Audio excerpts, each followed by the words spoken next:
நீ செய்யற உதவி கண்டிப்பாக பல மடங்கு உனக்கு திரும்பி வரும். இது பிரபஞ்ச விதி. அமெரிக்கால ஒரு பையன் அவங்க பாட்டி வீட்டுக்கு நடந்து போறான். மயக்கம் வருது. ஒரு வீட்டு கதவை தட்டி தண்ணி கிடைக்குமான்னு கேக்குறான். கதவை திறந்த பொண்ணு முகத்தை பார்த்தா பசியா இருக்கியே உள்ளவா அப்படின்னு ஒரு டம்ளர் பாலை கொடுத்துட்டு நீ சாப்பிடு நான் சமைச்சிடுறேன்னு சொல்றான். இல்ல இந்த பால் போதும் நான் கிளம்புறேன்னு சொல்லிட்டு அந்த பையன் கிளம்பிட்டான்.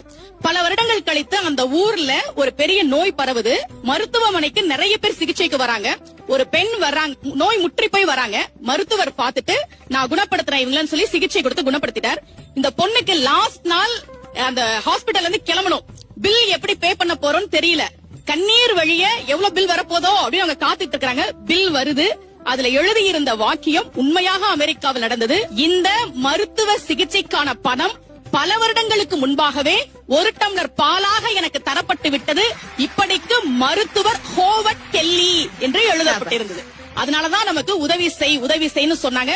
பக்தியில அன்னதானத்தையும் தானம் செய்வதையும் ஒரு அங்கமாகவே வைத்ததற்கு காரணம் நீ எதை கொடுக்கிறாயோ அது பல மடங்கு உனக்கு நிச்சயமாக திரும்பி வரும் என்பதால் தான்.